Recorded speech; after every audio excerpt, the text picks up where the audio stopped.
What is going on, my dudes and dudettes? It's Sean here with SNS Serpentarium. Chilling with my Chinese beauty snake female here today. She's looking absolutely gorgeous. She's just shed out. She's not as good looking as the male, and she's a little bit smaller than the male actually. They're both yearlings, but anyway, that's neither here nor there, because today we're here to talk about impaction. So first off, what is impaction then? Well, impaction is actually caused by your snake or lizard ingesting substrate. So this is normally done when you feed the snake, it gets stuck to the rodent, or when it's sort of pushing its neck down there like that, it'll get some, some substrate going in its mouth then. But it is normally when it's actually eating the rodent that it ingests the substrate. And what happens then, guys, is it gets stuck in its digestive system. The snake can't digest it, and then the snake ends up passing away. As you can see, she's a little bit feisty. That's why I'm handling her. Yeah, so the substrates they normally sort of shouted out for causing this the most is sand normally, cocoa fiber, any really substrate that's loose shifting, and even actually paper towels and stuff are known to be causing it. If the rodent is really wet, the whole paper towel can actually stick to it, and then the snake ends up eating a whole paper towel, which is obviously really bad for the snake. So you do need to watch out for impaction. It is quite serious. I've never actually known anyone's animal to die of impaction. Even people keep them on, loose shifting substrate. Like myself, I keep a lot of snakes on loose shifting substrate. I keep these beauties on aspen. I keep my my Dumerel's boas on aspen. My African house snakes on aspen. My rosy boas on aspen. I keep a lot of snakes on aspen. I've never actually had an issue with impaction.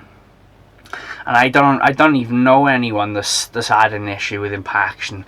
But it is worth knowing about if you're if you're choosing a substrate. So the ways to avoid impaction, really, one obvious way is to just not use any substrate. Just use sort of paper and then dry off the rodent. You can do that. It depends really on what sort of humidity levels your snake needs. If your snake needs, if it's like a rainbow boa and it needs high humidity, that wouldn't really be any good, just because you need to keep that humidity up. So you need a substrate like cocoa fiber or something like that to keep that humidity up and to keep the snake healthy and happy. Some species like these and the rosy boas and the Dumerel's boas, they do like to burrow quite often, so that wouldn't really be any good for them either, because they like to be under the substrate. So then what'll end up happening is they'll just end up going under the paper, and that's not really much good then, because it's not really proper burrowing, and any poop or anything like that is just going to go onto the bottom of the tub or vivarium, whatever you're using. Another thing to bear in mind with it as well, guys, is normally if you dry off your rodent, it completely can avoid the problem. I somewhat think that impaction is a little bit of a myth. I think the main reasons for impaction, really, if you get any problems with impaction, I think it's normally probably caused by other husbandry problems combined with it. A little bit of substrate isn't going to hurt. It's just when it's a lot, as long as your husbandry is okay. Obviously try to avoid it, but don't panic, right? Don't start using inappropriate substrate for your snake just because you're scared of impaction. As I say, I don't know anyone that's had a problem with it, but it is still worth talking about for sure. So yeah, just keep that in mind though, guys, when you're choosing your substrate. I certainly wouldn't go for sand. I think that's an awful substrate to use for anything. A lot of people have got problems with sand, and I just don't you know, even if you've got a sandblower, I wouldn't choose to use it. There's lots of videos why you shouldn't use sand, so I'm not going to get into that now, because this isn't actually an impaction video and I'm getting off topic. But yeah, impaction certainly isn't it isn't something that you should overly concern yourself with, but it is something you should, you know, think about. There are certainly much bigger problems that could affect your snake, such as poor husbandry and stuff like that. But impaction certainly is one to think about.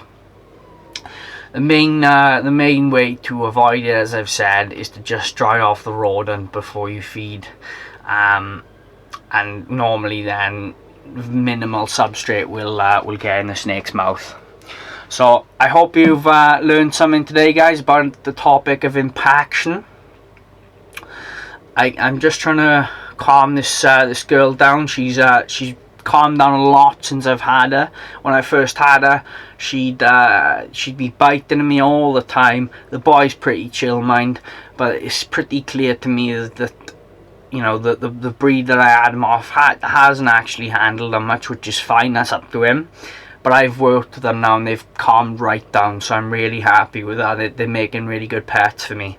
So I hope you've enjoyed this one, guys. Thanks for watching. If you're new around here, make sure you subscribe, smash that notifications icon, smash the like button, and I'll see you in the next one. Thanks, guys.